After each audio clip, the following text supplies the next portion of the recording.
Welcome back to the Sports Nerds podcast here on the 515 Podcast Network. I'm Brock Bierman alongside, as always, Dawson Livingston with me.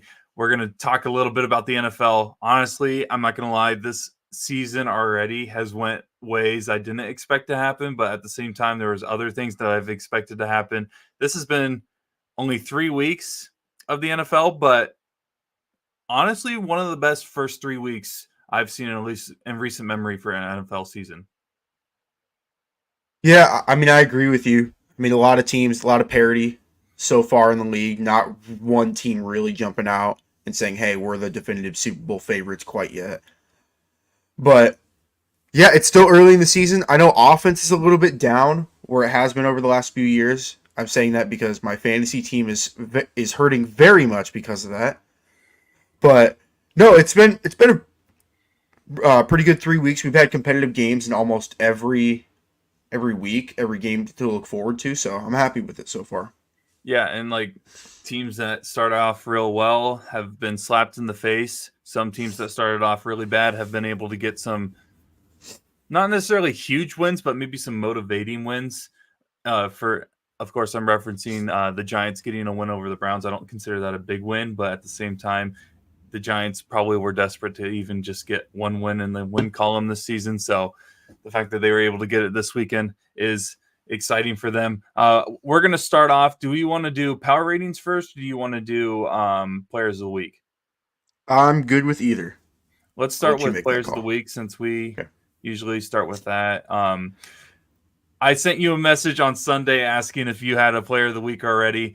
You said you wanted to hold off until the games on Monday were over because we had 2 games on Monday night, which I actually kind of like. I'm not gonna lie, kind of like the flex scheduled 2 games on Monday night. But good thing we waited because your player of the week comes from a Monday night game and Jaden Daniels. Yeah, oh man, if you guys watched that game last night, he was electric for Washington. If for the first time in a long time, Washington to me has a competent quarterback. I mean, what Agreed. since Kirk Cousins? And Kirk Cousins has been off the team for 7 or 8 years now. I mean, Daniels can make plays with his legs, and he had that unbelievable throw to McLaurin at the end of the game, or it That was just was kind of a unbelievable. rainbow throw, and that was the prettiest throw all night. And the ability for him to scramble and get yards on the ground. He got a rushing touchdown. I think he broke the completion percentage record for a rookie. I think he threw 91.3%. I don't know if I'm making that number up, but yeah, he certainly after last night's performance, he had to earn my player of the week. Uh, isn't it funny how just 3 weeks ago we were saying that there's no way Caleb Williams doesn't win Rookie of the Year, and now nobody's talking about Caleb Williams and everybody's talking about Jaden Daniels? It's crazy. I mean, up until the Commanders game, Caleb was the only rookie quarterback to throw a touchdown. I guess, or I guess up until this week, no rookie quarterback had thrown a touchdown. But Caleb Mm-hmm. threw two. Bo Nix, I think, threw a couple. And obviously, Jaden Daniels threw two last night. So a little slow start for the rookie quarterbacks, but they certainly turned it around in week 3. Who would you? Again, it's only week 3, but you have to assume Jaden Daniels would probably be your Rookie of the Year right now for if the season for some reason ended in 3 weeks.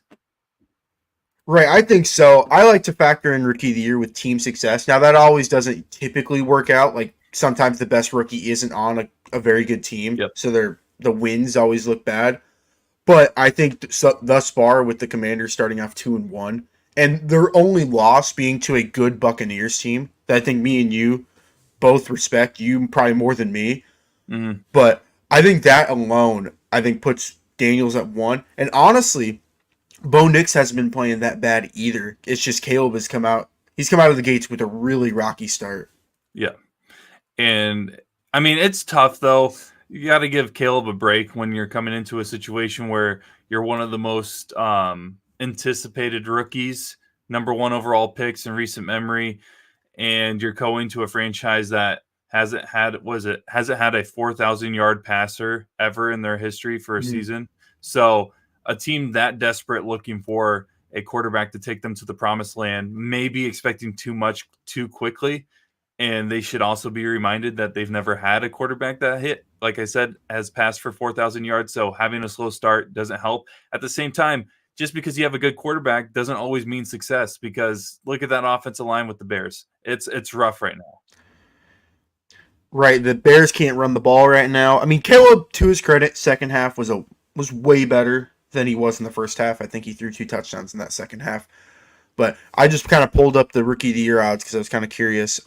Daniels is now the favorite at plus 175, followed by Malik Neighbors at 2, Marvin Harrison at 3, and Caleb is now 4. Wow. So it's early. I'm not saying Caleb couldn't make that jump back up to number 1. A lot of things would need to turn around. Yeah, but I'm not gonna lie, Marvin Harrison. I think you mentioned him as like a potential pick for rookie of the year before the season started, and I was like, it's a quarterback award. It has to be this year, especially with Caleb Williams. The last 2 games, I've felt really good about Marvin Harrison. So if the Cardinals could somehow have more success than the Bears or even the Commanders at this point, because Daniels, I would say, is the favorite heading into Week 4. Maybe that usually if the Cardinals are going to have success, I think it is going to be off of Kyler and Marvin having a great connection with one another. So maybe he can actually pull out a Rookie of the Year potential award. Right. Again, it's still early into the year. Yep. But I don't think it hurts to look at other guys outside a quarterback of winning this award. I always think it's kind of cool. Yep.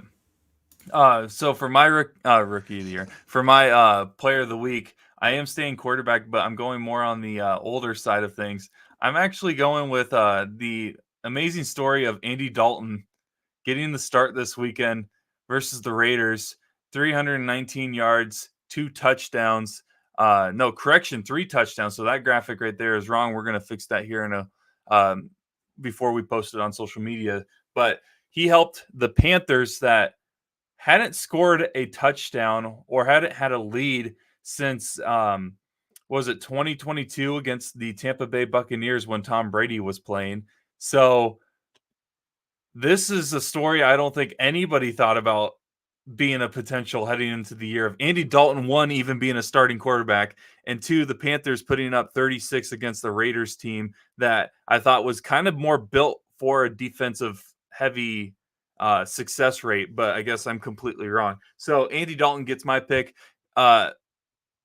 This is a story that we can get into a huge conversation about because, you were high on Bryce Young heading into rookie year. He got benched. Sorry, I didn't mean to remind you. No, you're good. You're good.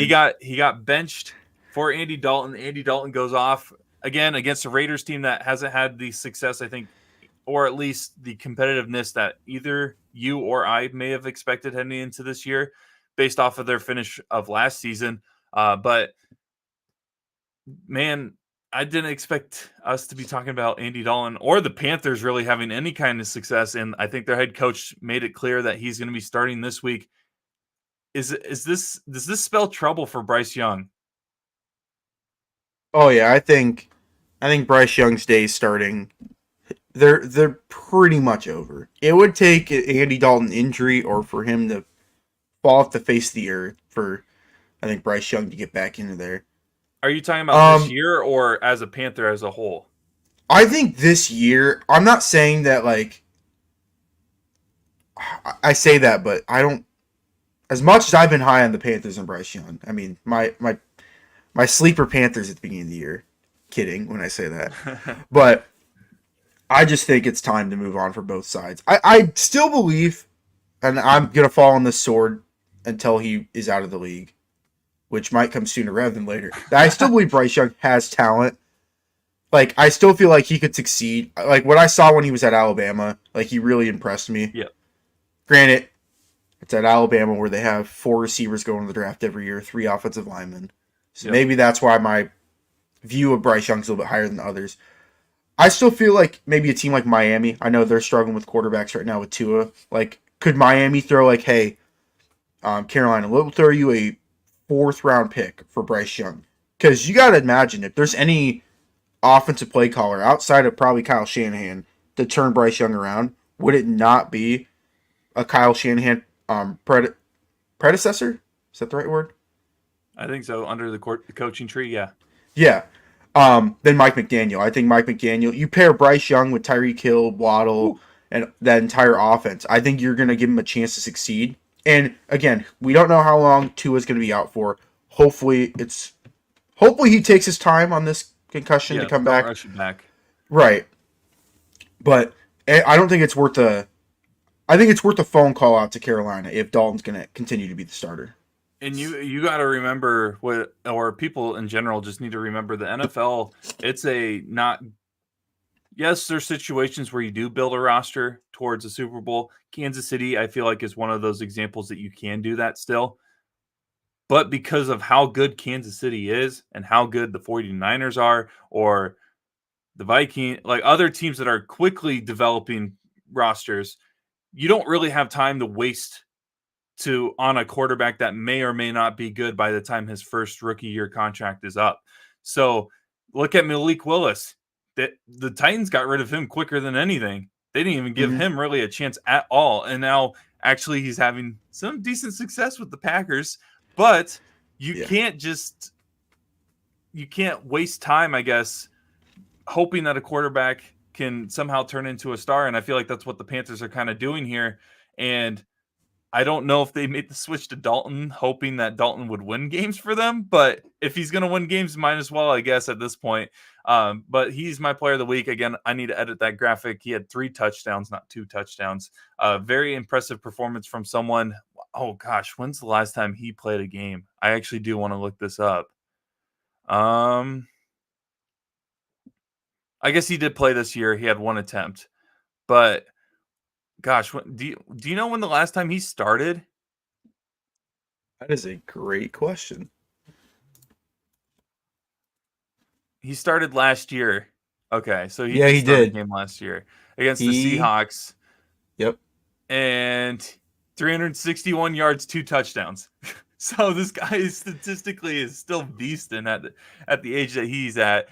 So great performance by him. I'm interested to see what the Panthers do if they somehow make the play, like just his hypothetically like Cinderella run, and Andy Dalton is like Andy Dalton of like 2013 and leads them to a playoff run. That'd be hilarious. I'm not gonna lie. That would be quite funny. But so you had Jaden Daniels. I had Andy Dalton as my pick in your picks for player of the week. You mentioned Tua. I don't know what the situation is on him. And you mentioned hypothetical situation where they could try to trade for a quarterback. I've seen some names of quarterbacks that a lot of people have kept an eye on. Mac Jones was one of them, which, of course, that was one that you heard a lot. I think a lot of people have heard about being a potential trade target for teams that may be looking for a quarterback midway through the season. I don't think he's necessarily worth trying to spend a draft pick or so on. He never impressed me in New England. And then you got granted, it won't happen now, but someone's stock who has went up drastically from being a backup to potentially, well, he is going to be the starter for the rest of the year for this team. Sam Darnold has had a heck of a turnaround, man. And the Minnesota Vikings are undefeated. This was something that we thought Minnesota would be good if JJ was starting, or at least competitive in the NFC North. I think both of us picked them to finish dead last after JJ went down in the NFC North. And now they are undefeated and the only undefeated team in the NFC North. What happened? Is Sam Darnold good? Does he fit their system? I hate using the term system quarterback because I don't know, because it comes with a bad rap, even though I do think it's okay being a systems quarterback. But is he a great quarterback for this Viking system? Brock, you want to take a gander who leads the NFL in passing touchdowns right now? I'm assuming it's the guy that we're talking about right now, Sam Darnold. It is Sam Darnold. He's the only one with 8. Oh my gosh. Like that's absurd. He had 4 touchdowns last weekend against the Texans, man. Like, he's not even... The Vikings aren't even beating bad teams. Like, they beat the Niners last week. They beat the Texans this past week. Granted, they played the Giants week 1, which that is a pretty Yeah. bad team. But But their no other one two knew games what. have been what? Sorry, go ahead.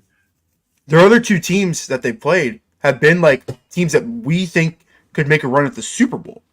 And Mhm. they beat the Niners. That was a close game, and then they throttled the Texans. Like that, this game wasn't even close. It was ended 34-7. Like the Vikings are just, I think, are better than we all anticipated to be. Yeah, and you mentioned the Giants game, but you can make the case that no one knew whether the Vikings were going to be good or not heading into that game. So the fact that they were able to explode like that is still an impressive win in my book. Right. I mean, shout out Sam Darnold for the career resurgence. Like, Again, I made a joke, and this is still a joke because this other quarterback led his team. The only reason they were even in that game or had a chance at the end was because of Purdy. But did the 49ers make the wrong decision at which quarterback they were going to use? No, again, completely kidding because Purdy is an amazing quarterback for the 49ers. But I think this just emphasized even more how much parity there is in the NFL compared to other leagues. And that's what may make that's probably what a lot of people would give for a reason of why they like the NFL versus every other professional league. Because given a week to week basis, a team that is winless can go and beat an undefeated team that everybody is picking to win the Super Bowl that week. and right, and I to kind of piggyback off your point, I think the reason why people love the NFL so much is that every game matters. It Like every does. regular season game matters. It's not like college football, which I still love, but college football, it's like, weeks 1 through 3, Alabama's going to play their layup games. They're going to play Yep. the Citadel. They're going to play, like, I don't even know. Just Des teams that Moines that Area Alabama. Community College. Right. They're going to be playing teams that they expect to beat by 50 or 60. And Yep. it's like, those games really don't matter. Where in the NFL, it's like, you don't play the Citadel. Like, we thought the Panthers, at least I thought the Panthers were going to be one of the worst teams ever. And they went out on the road and beat the Raiders 36-22. And that game wasn't really close the entire time. So it just goes to show, like, even like the Panthers of all teams, like, you can't be sleeping on any of these professional teams because all these guys on the Panthers team, I still believe want to win because they're playing for contracts, they're playing for Yeah, their there's stats. no player that wants to lose. And if there is, Right? they're in the No. league for the wrong reason. Right, like even because an out of football reference, but like the Chicago White Sox, like they're on kind of a historic Yeah. losing session this season, and yet you think like those players want to continue to lose? Like these guys are professionals for a reason. They want to win. They want to impact the team. So I don't know. I kind of got off on a tangent with the White Sox, but No, you're good. I just kind of goes to show you that anyone in this league can beat anyone, which I think is good for the league and I think good for sports. Yeah, and I completely agree. You look at heading into the season, we weren't on the board of this team, but a lot of people had the Cincinnati Bengals as a potential Super Bowl threat, and now they're 0-3. I still there is a situation where I could see them still making the playoffs. It's going to be really, really hard. I'm not going to lie right now, based off of their division, I wouldn't pick them to make the playoffs. But the Bengals could very well still find a way to make it to the playoffs. They have Carolina this week. If they lose to Carolina, then I'm like, there is no chance that Cincinnati's making the playoffs. But uh, Cincinnati's 0-3. I think out of all the winless teams, they would be the one that a lot of people would still pick to make the playoffs.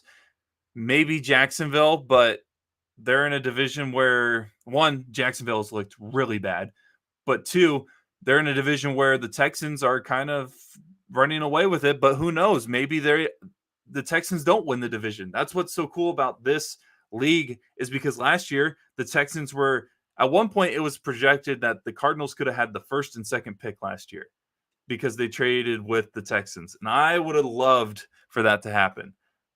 But the Texans were able to turn it around within a year after a couple draft picks helping them out highlighted by CJ Stroud. And so it shows you how quickly a team can turn around, but at the same time, how much this league takes pride in the fact that you can't go into every game expecting to just blow someone out. Brock, how many teams you think since 2000 have started 0-3 and made the playoffs? How many teams do you think have done? 2000. Since 2000. So we got a 23-year sample size. Is it double digits? I don't think it's double digits. No, it's 3? 1. Okay. Who do you know which team that is? I do. I have it pulled up. It is the 2018 Houston Texans. Wow. And before that, it was the 1998 Buffalo Bills, the 95 Lions, the 92 Chargers, the 82 Buccaneers, which looks like that was a shortened season, and then the 1981 Jets. So it's happened 6 times in NFL history and once since 2000. And none of those made the Super Bowl, right? No. So it's not looking good. Only 2 of those teams won their divisions, which I don't think Cincinnati's going to anyway. No. But who knows? It's just I crazy say that, to even think. Yeah. Because I don't know. As an Iowa State fan, and Iowa State fans who are watching this podcast may understand this. It's what you get for dyeing your hair or bleaching your hair, Joe Burrow. Never change your hairdo before a game or before a season. Iowa State has 2 seasons where players have either frosted their tips or dyed their hair or changed their hairstyle heading into a NCAA tournament game. One of those was against UAB. Iowa State lost to them in the first round as a 3 seed. And then the other one was, I think it was Sweet 16 versus Miami. Miami ended up making the Final Four. I think that was 2 years ago, and 2 or 3 years ago. I think that was 3 years. Good Lord. But I think Rob Jones changed his hairstyle or whatever. And I was like, don't ever change, dude. Keep it simple, because bad things happen. And I am superstitious about that. If I see a player that's actually like really good or like impactful for a team and they change a hairstyle or change something, I automatically think bad things are about to happen. You also can't become Slim Shady and then instantly go 0-3. Like that's a rule in itself. You should have to change your hair back regardless. Yeah, just dye it a different color. Maybe pink will work.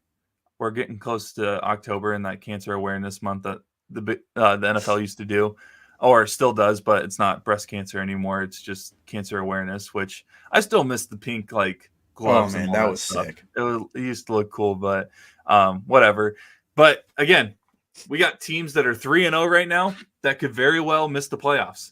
I'm not trying to point any of them out specifically, but the Seahawks 3-0, I don't necessarily believe that they're any like they have beaten the Broncos, the Patriots, and a Tua-less Dolphins.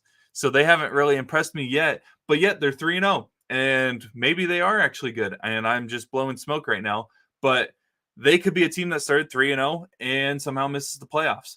It just shows you how crazy this league is. Because again, you and I, we love the NBA, but like the NBA going into the year, we kind of know who the top teams we know the top 10 teams of each conference. We know who's going to be competing for the bottom of the play-in games, and we know who's going to probably be a first and second seed.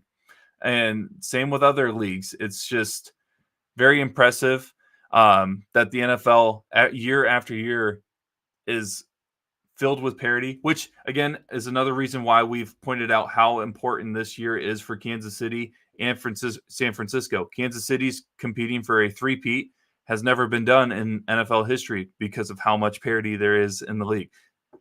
49ers, they got a situation with contracts that are going to be biting them in the butt at some point. And if they don't win this year, they might go down the drain in a couple years. Who knows? It's just what's so special about the NFL is, again, every game matters. And year to year, even week to week basis, a team can go from being a bottom dweller of the league to a potential sleeper dark horse contender. Right. And I got another question for you, Brock. So, all right.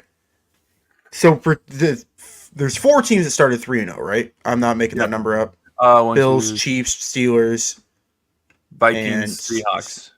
oh, so there's 5. Those Okay. 5. How often do you think 3-0 teams make the playoffs? I'd have to assume it's like 90-something%. It's lower than that. Wow. 78?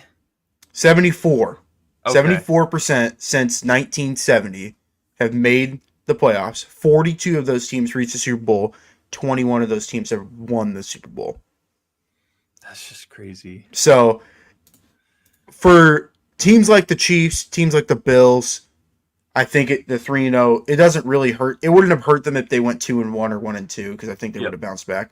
But for a team like Minnesota or a team like Seattle, Pittsburgh, yeah, that's another one. Like starting 3-0 for those teams matters a little bit more, especially for a team like Pittsburgh, who now is 2 games clear in their division because it's Pittsburgh 3-0 and then it's Baltimore 1-2, Cleveland 1-2, and then 0-3 Cincy. So, not saying that 3-0 is a guarantee to make the playoffs, but it certainly helps. I just, man, the NFL has been so fun to watch this year, and I can't wait to see where it ends up because we could be talking about half of the 3-0 teams either barely making the playoffs or missing the playoffs. That's just how crazy this league can be. Let's get into this. Is something that we're going to do every week now. Now that we have 3 weeks under our belt, we kind of have an idea of our of the teams in the league. We're going to give out our power rankings. We only do our top 5 of the league just because at some point it's basically flipping a coin for certain numbers. So we're going to stick with the top 5 for right now. Dawson, here's your top 5. You got obviously Kansas City and Buffalo, who both start 3-0 at 1-2. Detroit, who dropped a game against Tampa Bay, who lost last week against Denver at number 3. Philadelphia, who came out with a win this weekend, and Houston, who is also 2-1. So 1, 2, 3, 4, 5 goes Kansas City, Buffalo, Detroit, Philadelphia, and Houston. Yeah, I mean, going into last night's game, I actually had the Lions at 2, the Eagles at 4, or Eagles at 3, Texans at 4, Bills at 2. But when you beat a team 47-10, excuse me, when you beat a team 47-10, oh my God, Dawson's dying over here. I'm dying. Do you need to go grab water or something? No, I got some right here. Okay. All right. For a team that beat someone 42-10, you got to be second in the power rankings for me. These have been the 5 most impressive teams thus far. The Texans worried me with them getting smacked 37 or 34-7. Philly, that game was a little close for comfort, but to be fair, New Orleans was looking very promising the first 2 weeks, so I won't hold that one against them.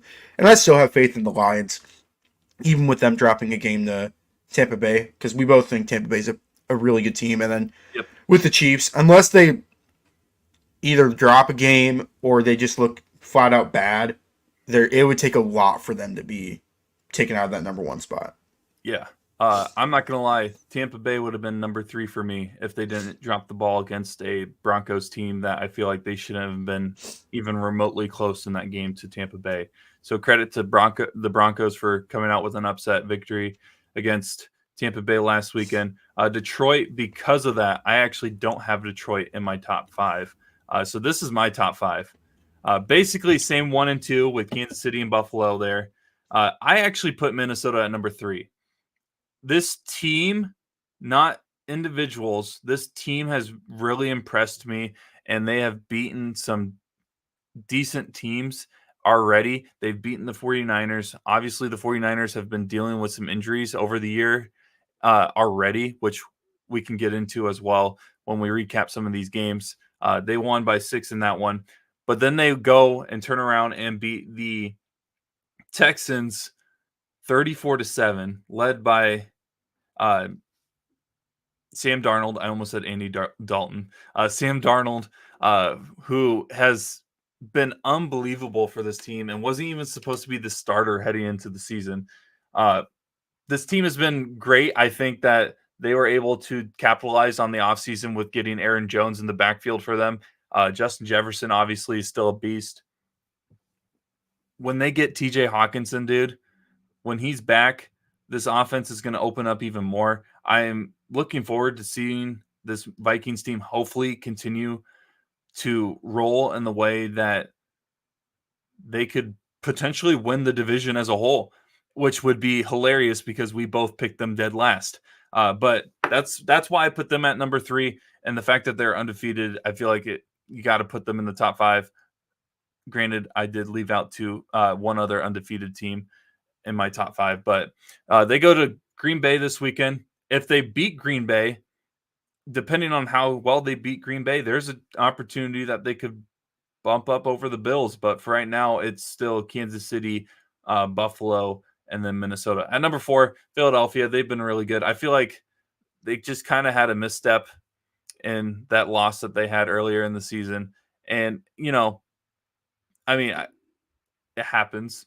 I'm not going to lose faith in them, though. I feel like they're still a really good team. And they lost against the Falcons team that took Kansas City to the edge as well. So it's worth noting that they've had some impressive wins against the Packers and a Saints team that destroyed Dallas the week before.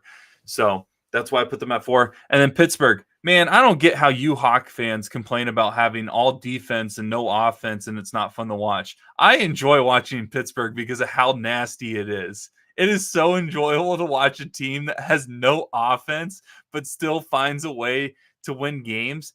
And at the same time, their offense slowly has started to figure things out. Last weekend against the Chargers, I felt like they played really well.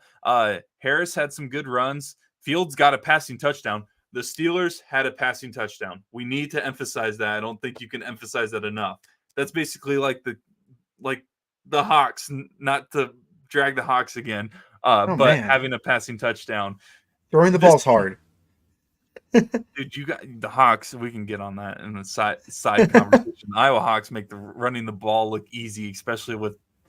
It's crazy that they're able to run that as well as much as other teams are stacking the box against them. But that's a different conversation. The Steelers have been fun to watch. They've beaten the Falcons, who take in Kansas City to again the edge on Monday on Sunday. They beat the Broncos, not as impressive as a win. And then they beat the Chargers last weekend, who have had a decent start to their season. Not only going back to that Falcons game, not only did they win that, they won that off of only field goals. That's how good their defense is, and that's how average their offense is, to where they can get them into a position to score and still win games, but it's not 6 points every time. So they go to the Colts this weekend. Their offense keeps rolling. I actually do like their chances in a lot of their games in their remaining schedule. So I'm going to put the Steelers at 5. Yeah, I mean, I think you have a little bit more faith in Minnesota than I do right now. I got to keep in mind that Minnesota usually falls flat on their face every season. I'm a little hesitant to be fully bought into Minnesota, but I don't mind your Steelers take. Steelers were in that kind of 6-7 range for me. Yep. And that the Texans were for me as well. I just couldn't put them after that performance against Minnesota. Right, which is fair. It's still really early in the season. I honestly was trying to convince myself that I could have still put San Francisco at 5. But it's rough.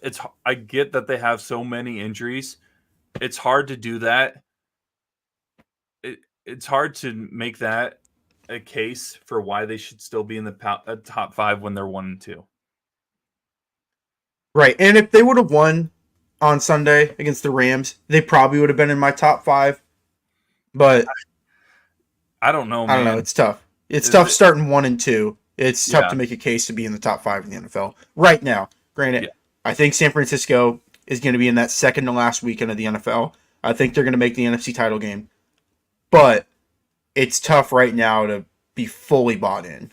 Yeah, it was really rough watching that San Francisco Los Angeles game. By the way, Los Angeles does not deserve football. I don't know if you saw those photos. It happens every year when they play each other. Yeah. Either they need to get rid of the Rams or the Chargers or get rid of both.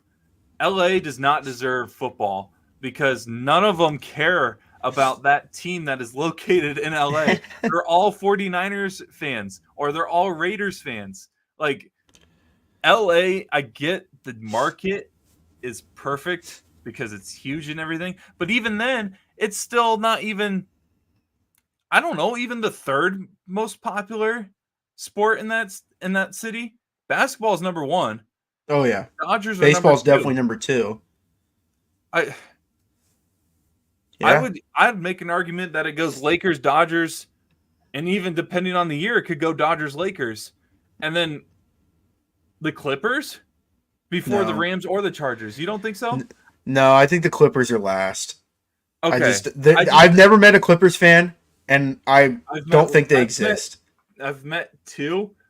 You've met one, but he's no longer a Clippers fan. Hunter grew up a Clippers fan, and when Chris Paul got traded, he became a Bucks fan. I'm trying to think if I actually ever met a Clippers fan. Oh, I have. I played basketball with a Clippers fan one time. My high school team. That's Nice. the only Clippers fan I know because as soon as the Clippers got Kawhi Leonard and Paul George, he wore a Kawhi Leonard jersey Oh my gosh! within 3 months of him being on the team. Yeah, Hunter, that we do the Yeah. Hardwood Convos, grew up a Clippers fan, and then Chris Paul trade basically ended all that, or the Chris Paul, Blake Griffin, all those movements. I grew up knowing 2 Clipper fans, and neither of them are Clipper fans to this day. So if that doesn't show you how bad that franchise is, Right. But I'm just trying to prove a point No. that the Rams and the Chargers should not be in LA right now. It's disgusting that they are. Every time they play there against a team that's even remotely located close to them, or they're playing against a fan base that is like a national brand, like the Steelers, Cowboys, whatever, insert popular brand, Chiefs, etc. They are in a home field disadvantage because the away team is coming in and taking over their stadium. All the Rams fans in Los Angeles, they came together for that one year they won the Super Bowl. They all became Rams fans, and then they're just like, oh, we don't care. Yep. Like, they put their Matthew Stafford jersey in their closet, and they pulled out Yep. their George Kittle 49ers jersey. Yep. Or the Raiders jersey or whatever. Yeah. But there's just too many teams in California. Like, is there Seriously. 4? No, there's 3. I was thinking there was 4 because the There Raiders. was but there's 4. 3. Yeah. It's I don't know, too man. much, and I think 2 is too many. The fact I think that it's kind of there's 2 cool. I think it's kind of cool when each state has like a team that they all can get behind of. I know like huge states like Texas and California and New York, different, and I'm well aware of that. But like, I you don't think like of them Minnesota? being in the same place. Yeah, that is a little weird too. But you look at like the Midwest teams, like everyone in that state rallies around their team. Like you grow up in Minnesota, Fun. you're a Vikings fan. Like through and through, you're a Vikings fan. You grow up in Wisconsin, you're a Packers fan. You grow up in Illinois, you're a Chicago Bears fan. Like with these huge teams that have all these huge markets that have all these teams, especially like Rams and Chargers fans, if you're born in California, who are you really going to be a fan of other than like the 49ers? I mean, Yep. you don't want to be a Chargers fan right now. It's just so stupid. I wish the Rams were still in St. Louis, or if they would have relocated somewhere different, just because I get that they probably wanted to go to a bigger market. I don't know. I'm trying to think of because the worst part about it is that the NFL has been around for so long and it's the most popular league in the country that it's hard to establish a new brand. That's why relocations that I feel like don't happen as much. Because I was like, oh, the Rams could have went to Oklahoma City. Well, pretty much everybody in Oklahoma is a Cowboys fan, which is funny because Texas and Oklahoma people hate each other except on Sundays. But it's one of those things where we have 2 teams in a city that no one cares about football, so it's just a rough situation for them. But credit to the going back to the game, credit to the Rams for getting a huge comeback win, because that was an impressive comeback win. Whether the 49ers were healthy or not, they have some issues. The 49ers do have some issues on the defensive side of the ball. They do. And as someone who I think we both picked, you picked San Francisco to go to the Super Bowl, correct? Yep. And I picked them to go to the NFC title game. I still believe they're going to be there. They just once need the to end of the help season. dude. Yeah, it's just What? We need to figure out what's going on with season. Christian McCaffrey, what's going on with Debo, what's going on with George Kittle. Like, I saw this thing that McCaffrey's going to Germany to get his Achilles looked at. Or no, was it Achilles or... What kind of steroids are they going to be putting in that guy? Like, it's weird because, like, 3 weeks ago he was questionable for the Monday night game, and now he's, like, out indefinitely. Like, I don't know. He was put on IR, right? Yeah, something's weird. Something's weird going on with the Christian McCaffrey thing. Yeah, and then Kittle's out, Debo's hurt. It's just the one we talk about parity. The one consistent thing is the 49ers have injury issues every season, and it doesn't matter what their roster looks like. It seems like they have a star or two out, and this year they got already 3 guys. And Trent Williams went down for a little last weekend. I was like, if they lose Trent Williams, it's over. Right, because that offensive line outside of Trent is not good. I think Trent makes up for a lot of the weaknesses on that offensive line. Mm-hmm. And if something were to happen to Trent, like if they wouldn't have gotten that contract done with Trent right before the season, my thoughts on the Niners would have been completely different than what they are right now. Like, I still have confidence they're going to be back, and I think they're going to end up winning 12 or 13 games. But if they didn't have Trent Williams, I would argue he's the best player on that team. Yep. Just from the pure, like, impact that he has, not only on the offensive line, but the running lanes he makes open for CMC, for Debo. He gives time for Brock Purdy. Like, I think if you don't have that guy, I think the Niners are in real trouble. Yeah, I completely agree. I will say that this game does silence a little bit of the Brock Purdy critics that are still around, because he did play really well, had 292 yards, 3 touchdowns, only had 8 incompletions. I think 7 of those were drops by wide receivers. I don't know if you watched the end of that game. Ronnie Bell had one of the worst drops I've seen in recent memory.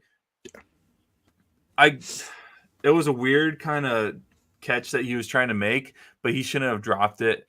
And dude, I feel bad for Purdy, because, like, I still think people are going to use this as a way to, like, attack him as being not as good or not as elite as other quarterbacks, which, again, I'm not saying he's top 5 in the league. I think you can make an argument that he's not even, depending on what you classify as an elite quarterback, is top 10, depending on the situation.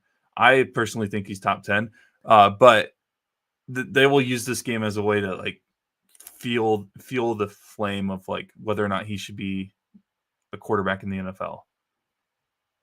I think what impressed me most about yesterday's game, and I don't know if you picked up on it, but it was like a 3rd down with like a minute or 2 left in the game. Niners have the ball. They're on like the 40. And Purdy, like, immediately starts getting pressure from the Rams. And he's able to dodge, I think, 2 or 3 defenders and picks up a couple yards, which then gives it goes from the Niners having to punt the ball in that situation to the Niners kicking a field goal. Granted, they missed the field goal, but that really could have flipped the entire game for the Niners, and Purdy gave them a chance at the very end. I didn't watch the entire last little bit of it, but that's just something that I think will go under the radar, that I think really could have flipped the game had the Niners won this. That people would have went back and been like, that's the reason why they won, or that's the reason why they lost, because Purdy was able to avoid the 2 defenders and able to pick up a few yards. Brock Purdy, I think, is ranked 6th in the NFL for quarterbacks against pressure right now. So it's something that he's been doing for a while, which is funny because Rocco at Iowa State, I think, is one of the best quarterbacks as well statistically under pressure. So it must just be a thing that Iowa State, and when you go up against an Iowa defense every year, you kind of get used to the pressure. So, well, I guess Brock never got used to the pressure against an Iowa defense, but Rocco figured it out. Brock was seeing ghosts that last year. Oh, my God. That last year was rough. They benched him. For Hunter Deckers, who is killing it for Iowa Western in the JUCO. He's killing it. He's slinging the ball. I never thought we would have an Iowa Western or a Hunter Deckers reference here on this podcast. Hey, I saw that, the tweet. He was like NJCAA Player of the Week. Yeah. Like, he threw for like 300 yards and a couple touchdowns. Like, watch out for Hunter Deckers. And I'm like, oh, man. The last time I saw Hunter Deckers. Yeah. He's betting on himself in life, man. I hate that when you guys like did that, you guys ended out better. Like Yeah, that's like I crazy was to me. okay. This sounds bad because I was never a big Hunter Deckers guy, and when he, even before the article got released, I kind of had a feeling something was going on just from conversations I was having with people that I know, and I w- I had a feeling that Deckers wasn't going to be starting the next year, one way or another, and I was pumped because I was a guy that watched Rocco throw two passes against Ohio, I think it was, or I'm trying to even remember who the was it SEMO? I don't even remember who the FCS team that we Southeast played that Missouri year. State. But dude threw two passes, both of them pass interferences. Both of them would have been touchdowns, straight dots. I've never seen a guy that was a second stringer throw a ball like that on the first attempt after coming in on a blowout game. I was like, screw Deckers. I want this guy. And everybody's like, well, Deckers is the Iowa guy. And I was like, okay. And beats Iowa. Great. That's cool. I was pumped. And then the season went and we sucked. And I was like, I don't like this guy anymore. And then I was told that he might not play. And I was like, oh, heck yeah. Give me my boy Rocco back in. I got into literal arguments with people who are Iowa State fans about whether Rocco or JJ should start. JJ Cole, the guy from Ankeny. Yeah. And like, I legit, like, it was yelling arguments. Like, I was like, and I don't normally do that. I was like, bro, Rocco is a talent that fits Matt Campbell's idea of a quarterback perfectly. He looks the most like Brock Purdy size wise. He can move a little better than JJ, and he's got an arm, honestly. It's not the greatest arm in the world, similar to Purdy. Purdy doesn't have an amazing arm, but he can get the job done. And when he went off last year, I was like, see, this I've never wanted to be so right in my life about one quarterback because I wasn't necessarily a guy that was on Brock Purdy when he came in. I honestly thought Real Mitchell from California, he was like his dad was on his dad or mom was on the show Gladiators or something like that. So I was like, oh, this guy's really good. And they skipped him in the depth chart and went straight to the third string quarterback Brock Purdy. And I was like, oh, okay, who's this guy? And then the rest is history. But no, I've been high on Rocco for a while, and I was like, dude, this guy's gonna be great. But back to the NFL, let's kind of just go through these games. If you have any comments, I'll just say it like we did last week, rapid fire of like, this is the score. Any comments? If not, just say we'll keep it moving, and then we can keep it moving. Thursday night, Jets had an impressive game against the the Patriots, 24-3. Now 2-1 on the season. Aaron Rodgers, 281 yards, 2 touchdowns. This is a good sign for the Jets. Yeah, is Rodgers back? Rodgers still hasn't thrown for over 300 yards in 2 years, but is Rodgers back? I think so. Next game we got on this list, Giants get their first win of the season, 21-15 against the Browns, man. I'm telling you, Jameis Winston can't spell win without Winston, and the Browns didn't play Jameis Winston, so not shocked that the Browns got the loss. Yeah, Browns didn't play good. Deshaun Watson still can't play football. And Malik Neighbors. Shout out to Malik Neighbors. He's been balling out this year. It's been a blast watching him so far. Giants get their first win of the season. Packers improved to 2-1 on the year. Titans fall to 0-3. Another week, another funny photo of Will Levis. This time him getting absolutely pancaked by a defensive lineman. Man, are Not the by Titans any the defensive meme lineman. team of the year? Or is Lucas Will Van Levis Ness. Lucas Van Ness? Well, That's yes, my boy. he was the guy on the tackle. I guess not even the Titans. Is Will Levis the MVP, the meme valuable player of the year? So far, yes. Colts get their first win of the year, 21-16 against the Bears. Caleb Williams had 363 yards, 2 touchdowns, but the Bears just kind of look a little lost on the offensive end. Again, they kind of were coming back in the fourth quarter, but I'm not impressed by Chicago whatsoever.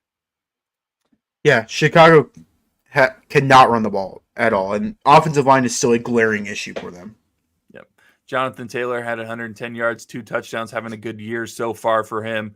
Vikings get an impressive win. We mentioned this earlier against the Texans, improved to 3-0, 34-7. Again, we've talked about this game probably enough, but shout out Sam Darnold and the Vikings. Yeah, shout out Sam Darnold. Shout out Aaron Jones. I didn't think Aaron Jones would have this good of a season so far, and he's been balling out. For sure. Eagles get a close win against the Saints, 15-12. Saquon Barkley, another impressive performance, 147 yards, 2 touchdowns. Saints get their first loss, but I feel like this is a good win for the Eagles. I hate Saquon Barkley. He ruined me in fantasy this week. That's all I gotta say.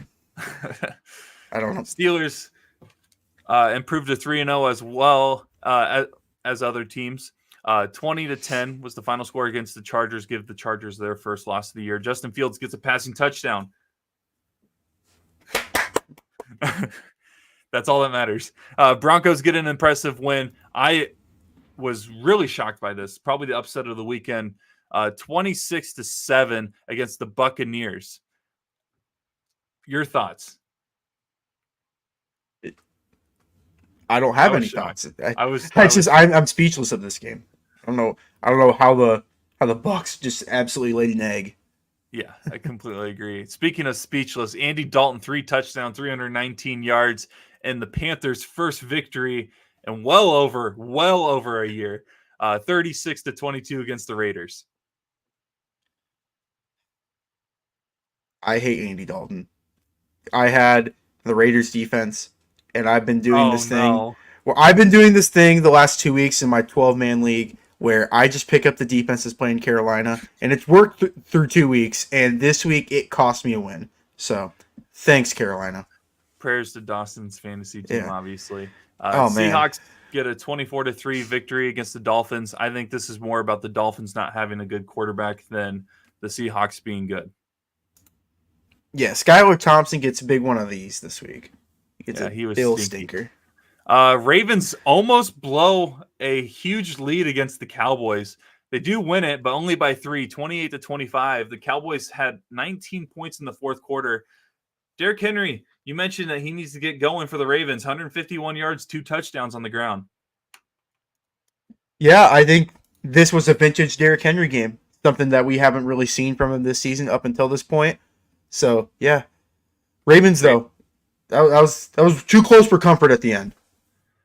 Well, we're going from an almost comeback to a very impressive comeback. Rams get a 27-24 victory over the 49ers. Kyron Williams, 89 yards on the ground, 2 touchdowns. Juwan Jennings had a career day, 175 yards receiving, 3 touchdowns, but the 49ers dropped to 1-2. Any cause for concern yet for the 49ers? Again, I still have faith in this team. Yeah, I'm not going to hop off the bandwagon quite yet. By the way, did you see Dak Prescott saying "hop off now" or whatever? Yeah, that was hilarious. Oh, trust me, buddy. I've been off. Like there is no jumping back on the bandwagon. I fell for it. Lions improved to 2-1 with a 20-13 win against the Cardinals. Shut out in the second half, though. Kyler Murray, another decent game. David Montgomery, 105 yards, 1 touchdown. Good bounce back. Good bounce back win for the Lions. I'm not going to lie. The Cardinals are impressing me on the defensive side of the ball. If their offense can be more consistent, this Cardinals team, I feel like, can be dangerous. Yeah, I think Kyler's finally found that connection to Marvin Harrison that we were so badly wanting in week 1. And yeah, thank you, Dave Montgomery, for winning me one of my leagues. So he's been the steal of the draft. He is been one of the most consistent running backs that nobody talks about in the league. Oh yeah. It's kind of crazy. I think he's tied career touchdown wise with Le'Veon Bell, which was an elite running back at one point. Someone tweeted it out. That's a crazy stat. I need to know. I got to find this out. But it's some Iowa State fan that like keeps track of all of Iowa State's players' careers, like touchdown like records and everything. Let's see if I can find it here. I'm trying to find it. Le'Veon Bell's got 42 touchdowns in his career. And David Montgomery's got 42. Crazy. So David Montgomery's had a quiet but impressive career. Jalen Hurts, by the way, also has 42 rushing touchdowns already, which is kind of crazy. David Montgomery, if he gets 2 touchdowns next week, will tie the likes of Jamal Charles with 44 career touchdowns. That is my favorite player of all time. He's getting up there to names. Dude, I'm telling you, if David gets consistent weeks of 2 touchdowns or even 1 a week, he could be like tied with Aaron Jones, Dalvin Cook, Nick Chubb, all these guys by the end of the year, which is very impressive for a guy that really nobody talks about. Yeah, goal line back. I mean, he's gotten a touchdown every week so far, right? Let me double check, but I'm pretty sure yes. Because we always have this thing. Go ahead. Yeah. So in my house, we all watch the games together, and whenever the Lions game is on, I always make this joke. I'm like, well, you know when it's on the 5-yard line, he's getting the ball 4 straight times. You know Dan Campbell is just going to... And all my friends are like, no, that's not going to happen. And through weeks, it's happened every single time. And as someone that has Dave Montgomery in both of our leagues, I'm a very happy man. Yes. He's been so fun to watch. Best thing he ever did was actually make the move to Detroit. Imagine him with that Chicago Bears offensive line. Would it be rough? So... this game, obviously, that we're going to talk about next, a little controversial, but the Chiefs get a 22-17 win against the Falcons on Sunday Night Football. Kirk Cousins had a decent game. Rashee Rice is just balling, dude, in this league. It's unbelievable how well he's been doing. Controversial, no PI call in the fourth quarter. What? Come on. No. Dude. No. No. That was a clear. No, it was. PI. Just like the one the previous week against the Bengals was a clear PI call. This one was too. At the same time, for those people that are complaining about that, do you really think if the Falcons would have scored off of that Mahomes was going to just allow the Falcons to win the rest of that game? And Dawson mentioned this to me before we went on the air. He was like, you got to remember, Falcons had another chance to win this game, and they didn't. So yeah, it's one of those where it's like, yeah, you can blame the officiating, but it's not the only reason the Falcons ended up losing this one. Great win for the Chiefs. I don't think it's a bad loss for the Falcons. Just a great Sunday Night Football game, honestly. Shout out to, I think, my player of the game for this one, Nick Bolton.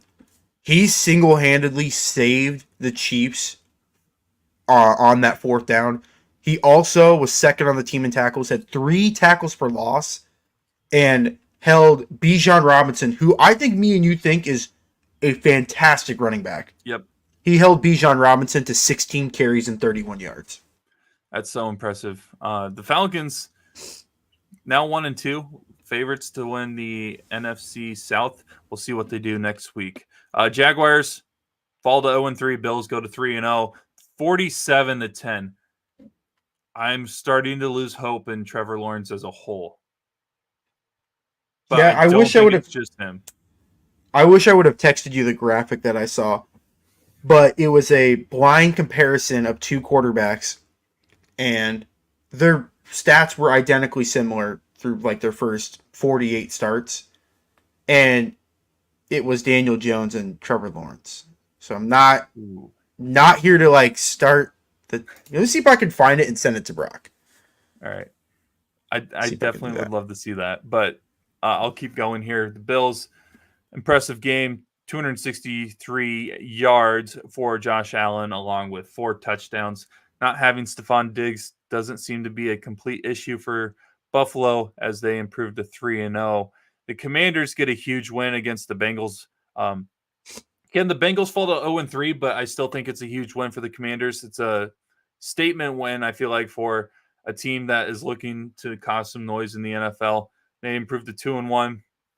Jaden Daniels had an unbelievable throw to was it McLaurin, right? Mm-hmm. and had 2 touchdowns as a whole with 254 yards, is the favorite now for the Rookie of the Year race. We talked about this game a little bit already. Bengals, we both kind of felt like something was fishy with that franchise, and they're proving it this year with their lack of success early on in the season.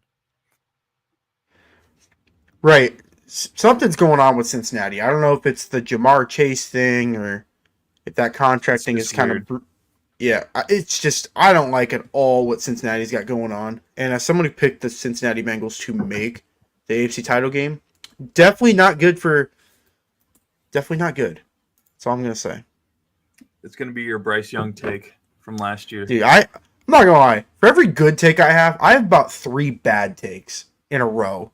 And they all come back to bite me. Yeah, Okay. it happens, man. Did you find the graphic at all? No, I didn't. But No biggie. actually, this one's kind of outdated. This is from the end of last year, but it kind of gets my point across. Their first 48 career starts. Who do you think's got the better win-loss rating, like record-wise? Daniel Jones, because I swear they were competing for an NFC East title at one point. So that one is Trevor by 1 game though. It's Oh, 20 to 28 and then 19 and 29. Okay. They have virtually the same passer rating at 85.5 and then 85.4. Almost the exact same passing touchdowns to interceptions with 55 touchdowns for both. Lawrence has 35 picks. Jones has 33. Wow. Trevor has 200 more passing yards in his career, and they both have the same exact yards per attempt. And as someone who was picking Trevor Lawrence to be a dark horse MVP candidate last year, Yep. I don't know what's going on with. I think this is the last year with Peterson as their head coach. I don't think he's going to get fired mid-season, but man, it's trending that way. I feel like there's going to be a lot of coaches on the hot seat this year. Right. Just teams I'm looking at right now. Jacksonville, Indianapolis, Cleveland, Cincinnati, honestly, depending on how their season keeps going. Denver, maybe. I don't know. Denver's a weird situation. But I feel like there's a good number of coaches that could potentially lose their job this year. New York Giants, obviously, is one that I think a lot of people have kept their eye on as well. But yeah, this week though, we'll flip over to week 4, Thursday night with Cowboys Giants. If the Cowboys lose on Thursday night, dude, it is time to hit the panic button. I'm pretty sure a lot of Cowboys fans are already hitting it, but it's time to flash every red light right now. Man, that's 2 Thursday night games in a row where I'm just not interested in watching. Don't worry, next week is good. Is it? What's week 5? Buccaneers, Falcons. Okay, yeah, I will be watching that one. But this one, I don't know. We started off with 2 amazing Thursday night games to start our year. Yep. With Chiefs, Ravens, and Bills, Dolphins. And those games I was really looking forward to. This one, it's both teams are 1 and 2. I mean, it's I don't know. But I'm sure you're looking at it too. We have 2 Monday night games again this week, which I love it. And they're good ones. Yeah, they are. I would say they're both good. Well, that first one's not very good, but that second one I'm really Titans versus Dolphins might be interesting. It might be fun to watch because two-less Dolphins and a Will Levis, the meme player of the year, for the Titans. We'll see what kind of memes that game can create, and then you get a good game with the Seahawks and the Lions because I do think that game will be pretty good. Sunday night, Bills and Ravens will be a good one as well.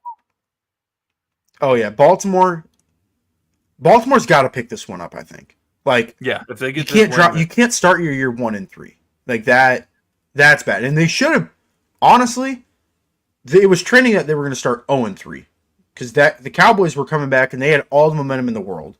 And if Dallas doesn't pick up if Baltimore doesn't pick up that first down at the very end, who knows? Maybe Dallas wins this game instead. But if the Ravens lose this one and the Steelers start 4-0, Who the Steelers play? Oh, the The Colts? Colts. Oh, I don't know. It's can, I don't know. I'm trying. Okay, I got to look at the stats now for the team stats for rushing yards, because if they can stop Jonathan Taylor, I don't think the Steelers will have any issues beating the Colts. Well, I mean, the Steelers are number one in least yards given up per game with 229, and I feel like it's been rushing, like that for like the last 10 years. The Steelers rushing, defense is always crazy. yes, rushing. They're not number one. The Ravens are with 50, which is actually really good heading into a game against the Bills because Cook has been really good for Buffalo this season. So if they can stop him, that's a good sign. But the Steelers are only giving up 71.3 yards per game. So I was gonna say, I hope that's not yards per not yards carry. per carry. Yeah, no, that's freaking Johnson for the Hawks. That's pretty much what he's doing to all the Hey, that's the college Doak teams. Walker Award winner right there. That's the Doak Walker. 3.5 games he's leading the nation in yards. Yeah. If he's a Heisman finalist, and He won't be, but You don't think man, that'd so? be cool. If they only I have don't two think so. losses, No. if he keeps up what he's doing and only has two losses, what you can't just do that. I don't know. Trust me, I'm all for it. I just know the media's they don't want to see Iowa, dude. Iowa could go what did 12 you and 0 guys this do year. to the media? I don't know what your university did to the media, but They just hate us, bro. I think it was No that one likes 2015 year where it was like we're 12 and 0 and we're talking all the talk, and then we lose to Michigan State. It's like, oh, Michigan State's a good team, and then we get throttled by Stanford, and the media's like, yep, see what happens when they think they're good. We're just never going to talk about Iowa ever again. Like Colin Cowherd said, the fake ID of college football, which we are no longer anymore. Shout out Colorado for taking that from us. Yeah, Colorado. If you had watched, do you watch Colin Cowherd at all recently? I honestly have not watched him in probably a good couple years. Has he given him the fake ID? As of 2 weeks ago, I think, or a week ago, because I see clips on Twitter and Instagram all the time. He has officially given Colorado the fake ID of college football, which Colorado got so lucky against Baylor, dude. Insane game. I can't stand either of those teams. I want to buy I wonder if they sell them. I don't know if you've seen this, but Baylor's football team created T-shirts. Let's see if they sell them. Oh my gosh, they do. Oh my god, I might have to cop one of these. So Baylor, I got to look at what their record is now. 2-2. Or no. Is that what they are? I thought they only have one win. Maybe wrong. They did. No, they're 2-2. They're playing BYU this week. Okay, 2-2, going up against the BYU team that had a huge win against K-State. By the way, prayers to all the 5-layer beef burritos at Taco Bell. I'm not going to go into detail on that, but prayers to those. But this is a shirt that Baylor has now that their team wore to the Big 12 media days. A shirt that says, "We pay players." That's sick. And they are now 2-2. They are now 2-2, and a lot of people are actually calling for the coach's head. So, if they lose this weekend against BYU, and then proceed that by losing to Iowa State big time at Jack Trice next weekend, which I think Iowa State is wearing their Stormtrooper unis for the whiteout game. Iowa State has never really been good with whiteout games, so I'm praying that it works well. But Baylor might fire their coach in 2 weeks, and if they fire their coach in 2 weeks, you know what? I might buy one of these shirts just to wear on the show because this is hilarious that they created a shirt that said they have a whole collection too. We pay players merch. That's sick. Hey, at least they're just upfront with it. It's like, hey, but it would be so hilarious if they wore those and then they proceed to not even make a bowl game. Yeah. That's the irony in it. It's like the T-shirt should say, "We pay the wrong players," or "We don't pay the right players." It should just be the coach is going to have a shirt in a couple weeks that says, "I need money." Yes. Well, no, if he gets fired, he's gonna have all the money from his contract, so he's gonna That's be true. That's true. big chilling. Just like, is it the Florida coach that's on the hot seat? Oh, he's But he could gone. still get 70 Yeah, he'll be something gone. million. Same with the Florida will Florida fire State their coach. coach before the end of the year. Oh yeah. So the new era of college football is you don't wait to fire your coach because you want to be the first one to poach a different guy's coach from a team. Yep. Because that's how the market is now. It's not, oh, we're going to fire everybody on this day, and then the next 3 weeks everybody's just going to reach out to coaches. It's no, we want you to be on our team as soon as possible so you can set up the transfer portal because that's what usually leads to a quick turnaround.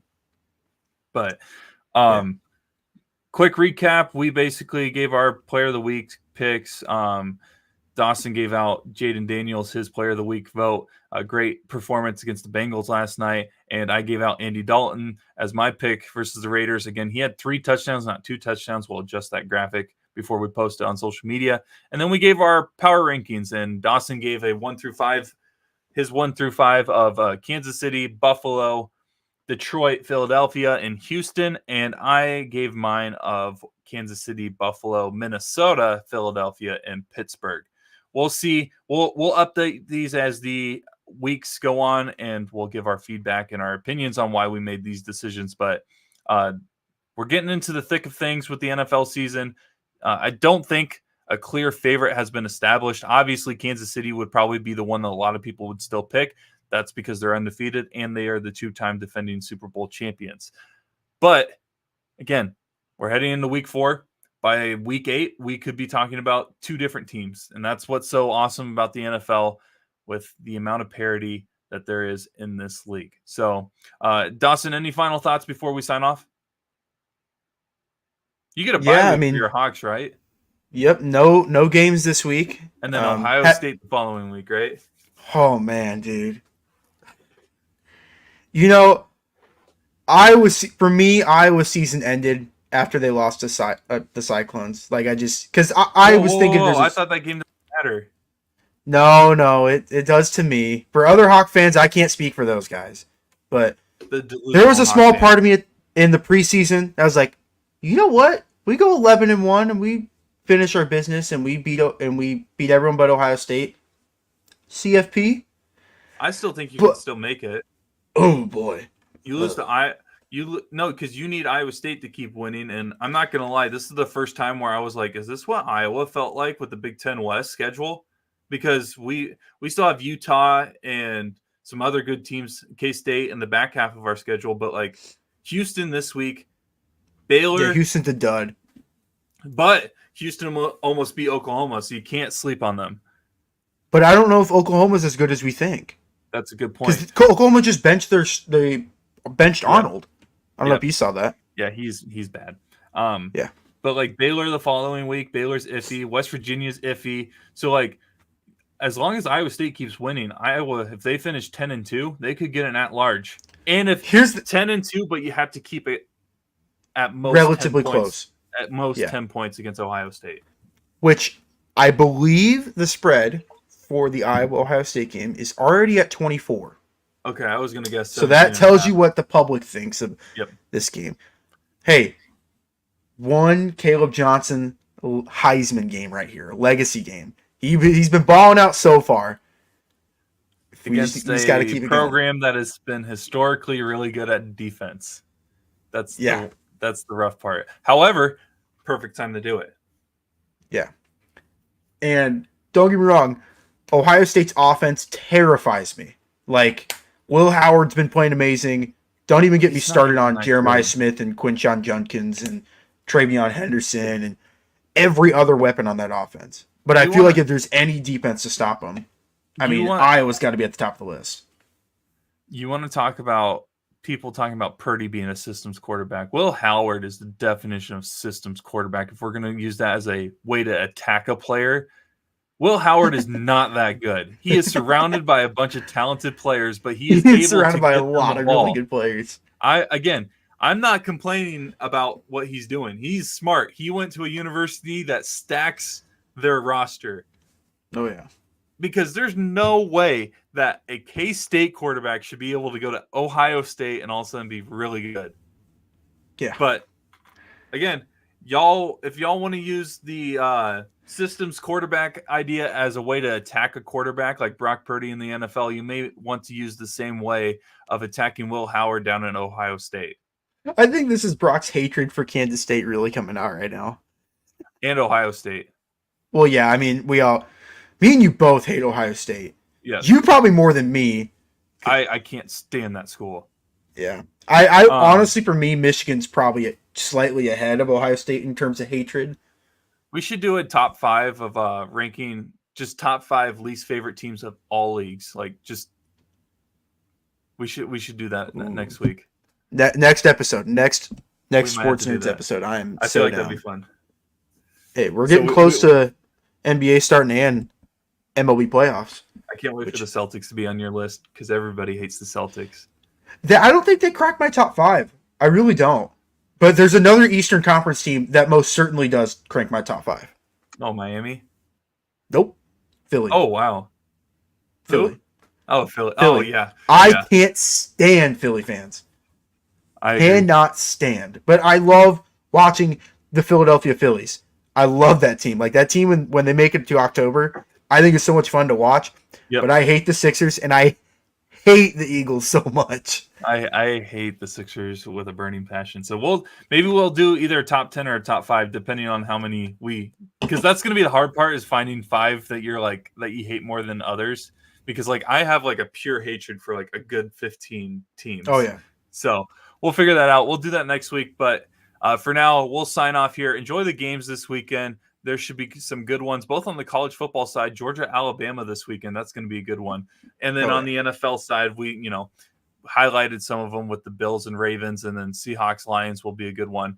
But there's obviously a list of games that will probably be really good because, again, parity in the NFL is real. And so a lot of these games will probably be close and very entertaining. So for Dawson Livingston, I'm Brock Bierman. Make sure to follow, subscribe, like wherever you get your podcasts on Apple Podcasts or Spotify Podcasts. Follow us on social media at 515 Podcasts, anywhere you have social media. But we'll be back next week. Enjoy the games this weekend, and we'll see you next week.